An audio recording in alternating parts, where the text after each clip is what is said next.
Brought to you by Patriots Helping Patriots.com. In a working-class suburb of Buenos Aires, hundreds of people newly impoverished by the nation's economic crisis gather several times a week at this disused factory to take part in their own self-help solution to the disaster.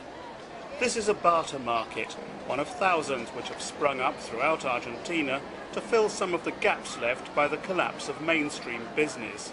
Here, trading is carried out using coupons called créditos, which can only be used inside the club. The country's national currency, the peso, plays no part in here at all. The network of barter markets has become a parallel economy. Barter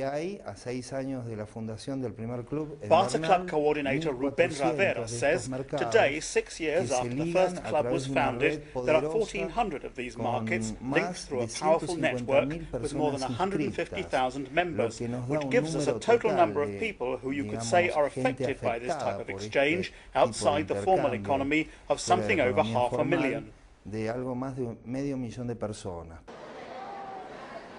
It's not only homemade clothing and other such goods that are traded in the barter clubs. People exchange food they've produced themselves and even services such as hairdressing, doctors, dentists and psychiatrists. Barter clubs don't pay any tax, but they're tolerated and even encouraged by the government because they act as a safety valve for the volcano of social discontent that's boiling up because of mass unemployment. These women said the barter club is the only way they can feed and clothe their children. We haven't got money to work in a traditional market, so we come here out of necessity.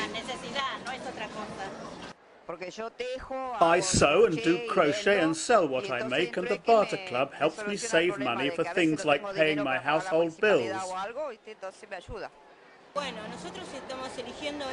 This has become a way of life for us. The economic crisis is affecting all of us, and this is a way of earning our daily bread with dignity. Everybody in Argentina is bartering now because there simply isn't any work, and the advantage is that you can buy everything. With the country's official currency, the peso, collapsing, the use of barter has now spread into the mainstream economy. Wholesale vegetable markets have begun accepting créditos for produce, which is then traded in barter markets. A wide variety of businesses, including law firms, insurance companies and psychologists, have begun accepting créditos as payment. People advertise in newspapers to barter bigger items such as washing machines, cars and even apartments. One plumber was actually given an apartment in exchange for installing all the pipework in a new building. But the true heart of the barter philosophy is to be found in these crowded markets. Rubén Rivera says a lot of people come from chronic unemployment or sometimes from the absolute impossibility of ever having access to work. And starting from these modest tables where they put themselves at the service of other people through a product or a service, these people gain fortitude which enables them to hold their own in the global economy more strongly.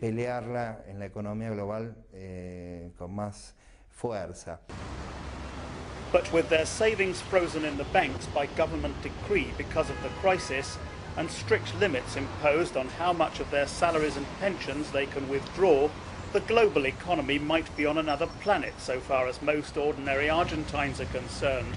And small business people who sank their life savings into becoming their own boss have joined the unemployed.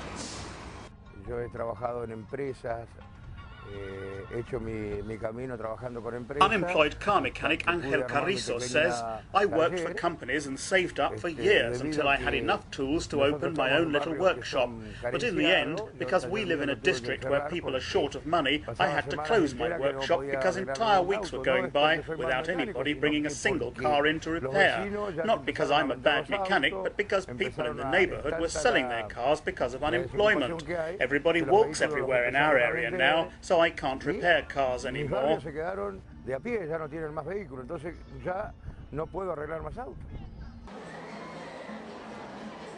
And even among those who have jobs, some are being remunerated in kind by their employers because they simply don't have the cash to pay them, as evidenced by entire boxes full of consumer items being brought to the barter markets by employees to trade for things they really need. But it may be in places like this that we should be looking for a glimmer of hope for Argentina, rather than to the banks and the international investors, because the barter markets reflect the country's tradition of fighting back against adversity, and if the economy is to stage a comeback, it's more likely to start from the energy of ordinary people rather than from globalisation, which has so far brought them nothing but misery. And as this is the only part of the economy that's actually growing, the way things are heading, Argentina looks like becoming one big barter club. Brought to you by Patriots Helping Patriots. .com. Some folks say you should have two types of investments these days, the kind you can eat and the kind you can shoot out of a rifle. When it comes to the eating kind, you can get 12 servings free. Learn more at PatriotsHelpingPatriots.com.